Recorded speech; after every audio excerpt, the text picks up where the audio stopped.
All viewers and listeners السلام علیکم، کیسے ہیں آپ لوگ؟ جیسا کہ آپ لوگ جانتے ہیں کہ حج کا مہینہ جا رہا ہے اور اس کے بعد محرم کا مہینہ آ رہا ہے، تو ان مبارک مہینوں کی حوالے سے میں نے ایک نئی ویڈیو آپ کے لیے ایک نئی ویڈیو بنائی ہے، جس میں میں مسجد کے متعلق آپ کو کچھ انفارمیشن دوں گی۔ ویسے تو ہم مسلمانوں کے ناطے مسجد کے بارے میں بہت کچھ جانتے ہیں، لیکن شاید آپ نے اس سے پہلے ویڈیو کی شکل میں یہ معلومات حاصل نہ کی ہوں، یا آپ کے بچوں کو اگر یہ معلومات دینی ہو، آپ کو اپنے بچوں کو یہ معلومات دینی ہو، تو یہ ویڈیو آپ اپنے بچوں کو دکھا کے بہت ساری معلومات دے سکتے ہیں۔ تو آئیے میں اپنی ویڈیو شروع کرتی ہوں۔ ویڈیو شروع کرنے سے پہلے ایک بار پھر میں آپ سے عرض کروں گی کہ جن لوگوں نے میرا چینل سبسکرائب نہیں کیا، وہ میرے چینل کو سبسکرائب کر کے ساتھ میں دیے گئے بیل آئیکن کو بھی پریس کر دیں، تاکہ میری آئندہ آنے والی ویڈیوز کے نوٹیفیکیشن آپ کو مل سکیں، اور ان میں سے جو ویڈیوز آپ کے مطلب کی آپ کی مرضی کی ہوں، ان ویڈیوز کو دیکھ کے استفادہ حاصل کر سکیں۔ تو آئیے ہم مسجد کے بارے میں کچھ بات کرتے ہیں۔ سب سے پہلے میں بات کروں گی مسجد کے احترام کے بارے میں۔ مسجد ہم سب کے لیے بہت ہی محترم جگہ ہے، اور اس کا خیال رکھنا نہ صرف مسجد کی انتظامیہ کا کام ہے، بلکہ محلے کے لوگ اور ہم سب لوگوں کو مل کے چاہیے کہ مسجد کے احترام کا بہت خیال رکھیں۔ مسجد کے قریب شور و غل سے اجتناب کریں، واویلا نہ کریں، جس سے نمازیوں کی نماز میں کوئی فرق پڑے، اور اللہ کے گھر کے آس پاس شور و ہنگامہ کھڑا کر کے اس جگہ کی بے حرمتی نہ ہو۔ اور اس کے علاوہ پوری کوشش ہمیں یہ کرنی چاہیے کہ مسجد کو صرف ذکر اور اذکار کے لیے استعمال کریں۔ اس کے علاوہ کسی اور چیز کے لیے مسجد کا استعمال کسی صورت ممکن نہیں، کسی صورت مناسب نہیں ہو سکتا۔ استعمال تو ہوتا ہے، لیکن مناسب یہ ہے کہ مسجد کو صرف ذکر اور اذکار کے لیے استعمال کریں، اور غیر متعلقہ کام کے لیے مسجد کو استعمال نہ کریں۔ اور مسجد کی انتظامیہ کے علاوہ اہل محلہ کا بھی کام ہے کہ مسجد کی مرمت میں، اس کی تعمیر میں یا اس کی صفائی میں ہم سے جس قدر بھی مالی اور جسمانی طور پر مدد ہو سکتی ہے، ہمیں وہ کرنا چاہیے، کیونکہ مسجد ہم سب کے لیے ہے، مسجد اللہ کا گھر ہے۔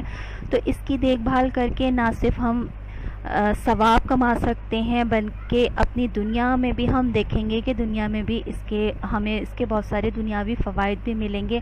اللہ کے گھر کے لیے اگر ہم کچھ کریں گے تو کل اللہ تعالیٰ ہمارے لیے، اللہ کے پاس تو کوئی کمی نہیں ہے، تو وہ اگر ہم اس کے گھر کے لیے زیادہ سے زیادہ جسمانی اور مالی طور پر مدد کریں گے، تو اللہ کی طرف سے ایک غیبی مدد ہم تک پہنچے گی، جو یقیناً بہت شاندار ہوگی اللہ کی شان کے مطابق۔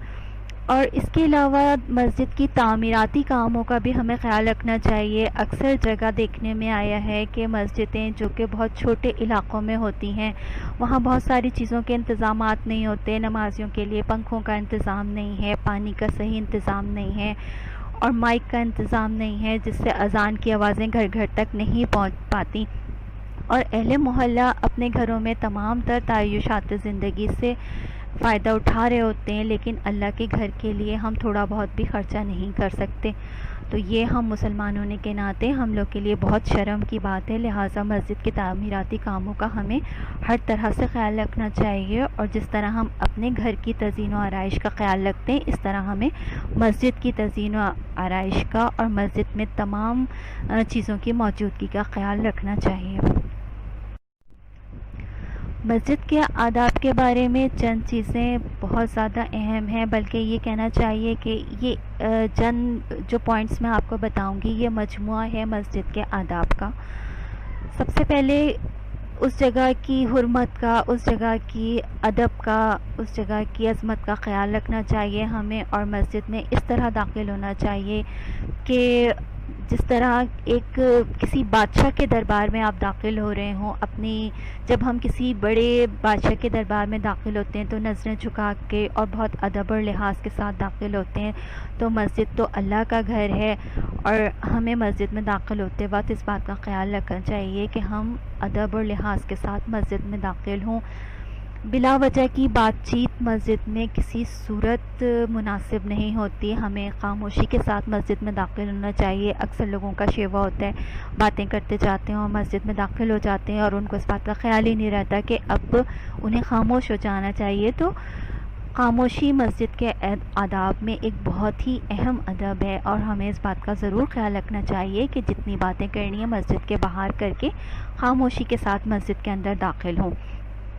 تیسرا اہم پوائنٹ یہ ہے کہ مسجد کی صفائی ستھرائی. اگر آپ مسجد کی صفائی ستھرائی کا خیال نہیں رکھیں گے تو پھر آپ سے کوئی مطلب یہ امید ہی نہیں کی جا سکتی کہ آپ کسی اور جگہ کی صفائی ستھرائی کا خیال رکھیں گے. کوئی ایسی چیز، کوئی کاغذ، کوئی بھی ایسی چیز جو مسجد میں گندگی کا سبب بنے اس سے پرہیز کیجیے اور وہاں پہ کسی بھی قسم کا کاغذ، ریپر یا کوئی بھی چیز پھینکنے سے گریز کیجیے تاکہ مسجد صاف ستھری رہ سکے. صرف مسجد کی انتظامیہ کا کام ہی وہاں کی صفائی کرنا نہیں ہے بلکہ ہم سب کا فرض ہے کہ ہم مسجد کی صفائی ستھرائی کا پورا خیال رکھیں. اس کے علاوہ مسجد میں ہنسی مذاق سے بھی ہمیں پرہیز رکھنا چاہیے. دنیاوی باتیں کرنے کے لیے، ہنسی مذاق کے لیے ہمارے گھر ہیں، پارک ہیں، ساری دنیا موجود ہے. جہاں دل چاہے ہم ہنسی مذاق کریں، لیکن مسجد کے ادب کا خیال رکھتے ہوئے وہاں پہ ہنسی مذاق کی باتوں سے گریز کرنا چاہیے اور بہت ادب سے، خاموشی سے ذکر و اذکار میں مصروف رہنا چاہیے. نماز پڑھیں اور نماز پڑھ کے اپنے گھروں کو روانہ ہوں. پھر ہنسی مذاق جو کچھ آپ کو کرنا ہے اپنے گھر جا کے کریں. کوئی ایسی چیز استعمال نہ کریں جس کی اسمیل سے کسی دوسرے کو تکلیف پہنچے. اکثر لوگ پیاز کھانا پسند کرتے ہیں. ٹھیک ہے، آپ کے لیے پیاز مفید ہے، آپ کھائیں، لیکن مسجد جانے سے پہلے اس بات کا خیال رکھیں کہ پیاز، لہسن یا کوئی ایسی بدبودار چیز آپ کھا کے مسجد میں نہ جائیں کہ جس کی وجہ سے دوسرے کو کراہیت ہو اور وہ اپنی نماز ادا کرنے میں تھوڑی پریشانی اٹھانی پڑے اس کو، یا کسی بھی قسم کی تکلیف ہو. اللہ کے گھر میں کسی کو کسی بھی قسم کی تکلیف دینا کسی صورت صحیح نہیں. مسجد میں اکثر لوگوں کو دیکھا گیا ہے کہ وہ جب داخل ہوتے ہیں تو ایک دوسرے کو پھلانگتے ہوئے، آگے چڑھتے ہوئے، ایک دوسرے کی کا خیال نہ کرتے ہوئے آگے جانے کی کوشش کرتے ہیں، یا اپنے لیے کوئی جگہ مخصوص کر لیتے ہیں کہ بس ان کو آگے بیٹھنا ہے تو پہلی ہی صف میں بیٹھنا ہے. تو اس بات کا بھی خیال رکھیں کہ مسجد میں کسی کے لیے کوئی جگہ مخصوص نہیں ہوتی. جس کو جہاں جگہ مل جائے جس وقت پہنچیں اور جو جگہ خالی ہو اس جگہ پہ مسجد میں بیٹھ کے نماز ادا کریں. کسی نمازی کی بے حرمتی نہ کریں، کسی نمازی کو اس کی جگہ سے نہ اٹھائیں اور اپنے لیے جگہ مخصوص نہ رکھیں کہ کوئی وہاں آ کے بیٹھ ہی نہیں سکتا. جہاں جگہ ملے وہاں بیٹھ کے آپ کو نماز ادا کرنی چاہیے. اکثر لوگ نمازیوں کے آگے سے گزرتے ہیں. یہ بھی مسجد کے آداب اور نماز کے آداب کے سخت خلاف بات ہے. نمازیوں کی نماز کا خیال رکھنا چاہیے اور ان کے آگے سے کسی صورت گزر کے نہیں جانا چاہیے. ان کی تو نماز خراب ہوگی یا شاید اللہ تعالیٰ ان کو نماز کا پورا اجر دے گا، لیکن آپ جو ہیں وہ پھنس جائیں گے. نمازیوں کے آگے سے گزرنے سے آپ بہت سخت گناہ گار ہو جائیں گے. اس وجہ سے نمازیوں کے آگے سے گزرنے سے پرہیز کیجیے. اب میں آپ کو بتاتی ہوں کہ مسجد میں داخل ہونے کا مسنون طریقہ کیا ہے.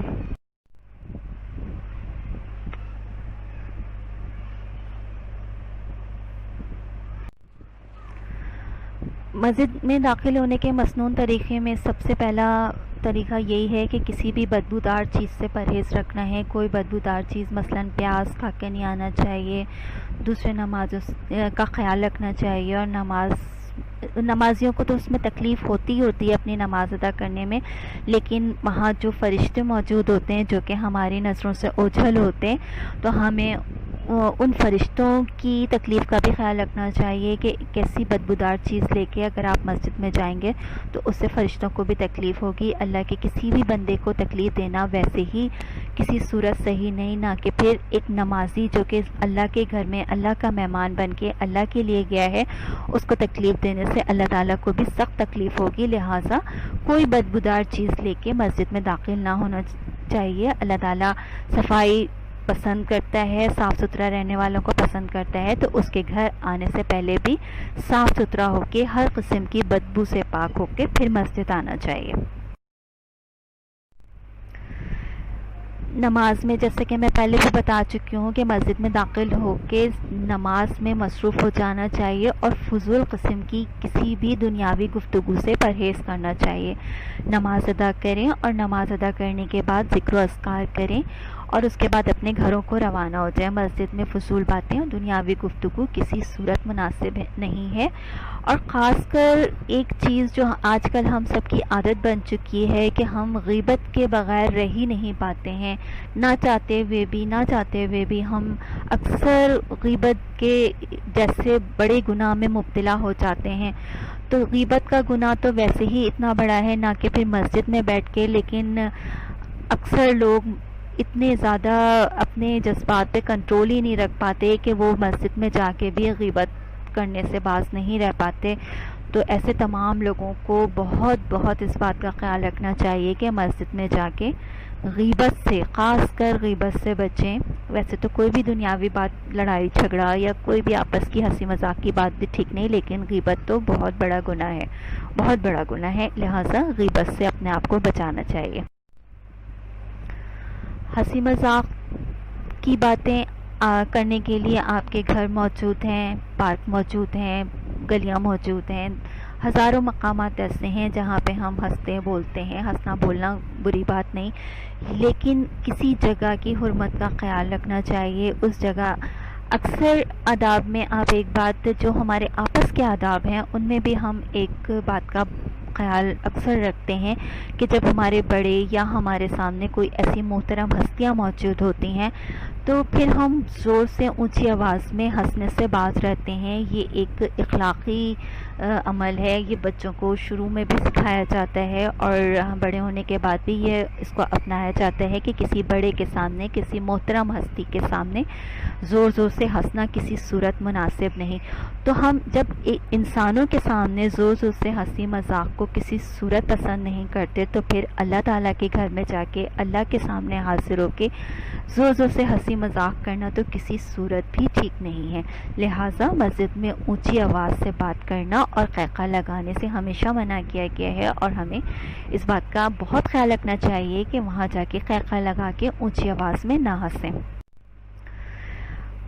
اگر ہمیں کوئی ایسی بیماری ہے، خدا نخواستہ کوئی انجری ہے یا کوئی گھٹنوں کی بیماری یا کوئی ایسی بیماری ہے جس کی وجہ سے ہم اپنی ٹانگیں سمیٹ نہیں سکتے، تو وہ ایک علیحدہ بات ہے. اس کے لیے اللہ تعالیٰ ہمیں اجازت دیتا ہے کہ ہم جس طرح سے بھی بیٹھ سکیں تو ہم اس کے گھر میں جا کے بیٹھ رہے ہیں. وہ ہماری اس بات سے ہی اتنا زیادہ خوش ہوگا کہ ہم مطلب ایک بیماری اور ایک پریشانی کے باوجود بھی اس کے گھر میں آئے اور اس کے گھر میں حاضری دی اور نماز پڑھ.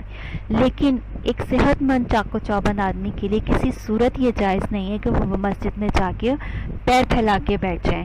یہ آداب کے خلاف ہے. ہمارے آپس کے آداب میں بھی یہ بات شامل ہے کہ جب ہم بڑوں کے سامنے بیٹھتے ہیں تو پیر پھیلا کے یا پیر ان کی طرف کر کے نہیں بیٹھتے. یہ ایک ہمارے آپس کے انسانی آداب اور انسانی اخلاق کا بھی ایک رواج ہے کہ ہمیں کسی کی طرف پیر کر کے نہیں بیٹھنا. تو مسجد اللہ کا گھر ہے، وہاں کسی صورت پیر پھیلا کے بیٹھنا نہ صرف بد اخلاقی ہے بلکہ مسجد کے آداب کے بالکل منافی بات ہے. اس لیے جب مسجد میں بیٹھیں اپنے آپ کو سمیٹ کے دو زانوں کے بیٹھیں. جو نماز میں بیٹھنے کا طریقہ ہمیں سنت میں اور حدیث میں بتایا گیا ہے ہمیں اسی پر عمل کر کے صرف اسی طرح بیٹھنا چاہیے اور مسجد کی حرمت کا پوری طرح خیال رکھنا چاہیے. اور اس بات کا بھی خیال رکھنا چاہیے کہ ہمارے پیر قبلے کی طرف نہیں جائیں. مطلب ہمیں قبلے کی ڈائریکشن تو پتہ ہوتی ہے کہ قبلہ کس طرف ہے، تو جب ہم پیر پھیلائیں تو ہمیں اس بات کا خیال رکھنا چاہیے کہ اگر ہمارے پیر میں کوئی تکلیف بھی ہے تو ہم پیر پھیلائیں تو قبلے کی طرف ہمارے پیر نہ جا رہے ہوں. ہمیں قبلے کی بھی حرمت کا خیال رکھنا چاہیے. مسجد میں داخل ہونے کا مسنون طریقہ یہ ہے کہ مسجد میں داخل ہوتے وقت پہلے دایاں پیر اندر رکھیں اور دعا پڑھیں، پھر بایاں پیر اندر رکھیں اور پھر دعا پڑھیں. دایاں پیر اندر رکھنے کے بعد جو دعا پڑھی جاتی ہے وہ ہے اللہم افتح لی ابواب رحمتک. اللہم افتح لی ابواب رحمتک، جس کے معنی ہیں اے اللہ میرے لیے تو اپنی رحمت کے دروازے کھول دے۔ اللہ تعالیٰ نے اپنے گھر میں آنے کے لیے پہلا قدم رکھنے کے لیے ہی ہمیں یہ دعا بتا دی، تو جب ہم یہ دعا پڑھ کر اللہ تعالیٰ کے گھر میں داخل ہوں گے تو سوچئے کتنی برکات اور کتنی اللہ تعالیٰ کے انعامات ہم پر نازل ہونا شروع ہو جائیں گے۔ اس کے بعد جب ہم مسجد میں داخل ہو جائیں، نماز ادا کر لیں، جب ہم باہر نکلیں تو ہمیں باہر نکلنے سے پہلے بایاں پیر باہر رکھنا چاہیے۔ جب ہم مسجد کے اندر داخل ہوتے ہیں تو پہلے دایاں پیر رکھتے ہیں، پھر بایاں پیر کو اندر رکھتے ہیں، اور جب مسجد سے باہر نکلتے ہیں تو پہلے بایاں پیر باہر رکھتے ہیں اور پھر دعا پڑھتے ہیں، پھر مسجد سے باہر آتے ہیں۔ بایاں پیر باہر رکھ کے جو دعا پڑھی جاتی ہے وہ ہے اللہم انی اسألک من فضلک ورحمتک، اللہم انی اسألک من فضلک ورحمتک۔ اس کا ترجمہ ہے اے اللہ میں تجھ سے تیرے فضل اور تیری رحمت کا سوال کرتا ہوں۔ جب ہم مسجد میں داخل ہوتے ہوئے، مسجد میں سے باہر نکلتے ہوئے یہ دعا مانگیں گے، یہ دونوں اتنی اچھی دعائیں ہیں کہ اللہ تعالیٰ کی رحمت اور فضل تو ہم پر برسے گا۔ نماز کا جو ثواب ہمیں ملے گا وہ تو ملے گا، لیکن یہ دعائیں پڑھنے کا، یہ مسنون دعائیں پڑھنے کا ثواب ایک علیحدہ سے اللہ تعالیٰ نے ہمارے لیے انعام کے طور پہ رکھا ہے۔ لہٰذا یہ چھوٹی چھوٹی دعائیں خود بھی یاد کریں اور اپنے بچوں کو بھی یاد کرائیں، تاکہ اللہ کی رحمت، اللہ کا فضل حاصل کرنے کے لیے ہمیں کوئی نہ کوئی بہانہ، اللہ تعالیٰ ہمیں اپنی رحمت و فضل دینے کا کوئی نہ کوئی بہانہ ڈھونڈتا ہے، تو ہم بھی اللہ تعالیٰ کی رحمت و فضل حاصل کرنے کا کوئی نہ کوئی بہانہ ڈھونڈ لیں۔ مسجد میں ایک بات کا خیال ہمیں بہت خیال رکھنا چاہیے۔ اکثر لوگ مسجد میں جب داخل ہوتے ہیں تو کوئی نماز ادا کر رہا ہے تو اس بات کا خیال ہی نہیں رکھتے کہ ہمیں اس کے آگے سے نہیں گزرنا چاہیے، بس وہ کسی نہ کسی طرح آگے جانا چاہ رہے ہوتے ہیں، اور کوئی ایک مناسب یا بہترین جگہ، کہنا چاہیے کہ بہترین جگہ دیکھ کے وہاں پہ نماز ادا کرنا چاہ رہے ہوتے ہیں، تو یہ انتہائی غلط طریقہ ہے کسی بھی نمازی کے سامنے سے گزرنا۔ یہ مسجد کے نہ صرف آداب کے خلاف ہے بلکہ یہ منع ہے، شریعت میں بھی اس کی ممانعت آئی ہے کہ کسی بھی نمازی کے آگے سے نہیں گزرنا چاہیے، اور یہ ایک سخت ترین گناہ ہے۔ لہٰذا کہتے ہیں کہ اگر نمازی کے آگے سے گزرنے والا اس گناہ کو جان لے تو شاید وہ کئی سال تک کھڑا رہے اور نمازی کے آگے سے نہ گزرے، اتنا سخت گناہ ہے۔ تو لہٰذا یہ بات اچھی طرح سے ذہن نشین کر لیں کہ کسی بھی نمازی کے آگے سے گزر کر اپنی نماز کی جگہ نہ جائیں، بلکہ جس جگہ آپ کو جو جگہ مل رہی ہے اسی جگہ بیٹھ کے نماز ادا کر لیں۔ نماز ختم ہونے کے بعد اگر آپ کو کسی کام کے سلسلے میں آگے جانا ہے، امام صاحب سے ملنا ہے یا جو بھی کوئی آپ کا کام ہے، تو نماز ادا کرنے کے بعد آپ آگے جائیں، کسی نمازی کی نماز خراب کر کے آگے نہ جائیں۔ اکثر لوگ کاغذ، کوڑا کچرا جو کچھ ان کی جیب میں ہوتا ہے یا ان کے ہاتھ میں ہوتا ہے وہ لیے ہوئے مسجد میں داخل ہو جاتے ہیں، اور مسجد کی حدود میں قریب قریب میں ہی وہ کوڑا کچرا پھینک کے اور نماز کے لیے چلے جاتے ہیں۔ انتہائی ناپسند کام ہے۔ مسجد اللہ کا گھر ہے، اس کی بے حرمتی کسی صورت جائز نہیں ہے۔ ہمیں اس بات کا خیال رکھنا چاہیے کہ جو بھی کوڑا کچرا ہے، باہر جگہ جگہ کوڑے دان لگے ہوئے ہوتے ہیں اور گھر کے اندر بھی کوڑے دان ہوتے ہیں، تو اگر کوئی چیز ایسی آپ کے پاس رہ گئی ہے تو اس کو اپنی جیب میں رکھ لیں، یا تو باہر کوڑے دان میں پھینک کے آئیں، یا بعد میں جب باہر نکلیں تو پھینک دیں یا گھر لے جا کے پھینک دیں، لیکن مسجد کے کسی بھی کونے میں کوئی کوڑا کچرا پھینکنا کسی صورت جائز نہیں اور کسی صورت صحیح نہیں۔ مسجد میں لوگ اپنی جگہیں بھی مخصوص کر لیتے ہیں۔ اکثر عمرہ کا طریقہ یہ ہے کہ وہ چاہتے ہیں کہ وہ امام کے ساتھ والی جگہ لے لیں، پھر وہ اس بات کا خیال نہیں رکھتے کہ ان کو نماز میں آنے میں دیر ہو جائے یا کوئی مسئلہ ہو جائے، تو وہ چاہتے ہیں کہ وہ اسی جگہ جا کے نماز ادا کریں، پہلی صف میں کھڑے ہو کے نماز ادا کریں۔ انتہائی سخت ناپسند عمل ہے۔ کسی کو بھی لانگ پھلانگ کے مسجد میں کسی بھی شخص کے لیے کوئی جگہ مخصوص کرنا کسی صورت صحیح نہیں ہے۔ اللہ کی نظر میں ہر شخص برابر ہے، تو مسجد میں اپنی جگہ مخصوص کرنا اللہ کو سخت ناپسند ہے۔ ہم مسجد جاتے ہی اس لیے ہیں کہ ہم اللہ کو راضی کر سکیں. تو اگر ہم کوئی ایسا کام کریں گے جو اللہ کو ناپسند ہے تو پھر ہمارا مسجد میں جانے کا کوئی فائدہ نہ ہوگا. جب مسجد جا رہے ہیں تو کوشش کیجئے کہ پورے ثواب کما سکیں, پورے وہ انعامات حاصل کر سکیں جس مقصد کے لیے آپ مسجد گئے ہیں. تو ان چھوٹی چھوٹی سی باتوں کا خیال رکھیں تو اللہ تعالیٰ کے انشاءاللہ پورے انعامات آپ کو ضرور ملیں.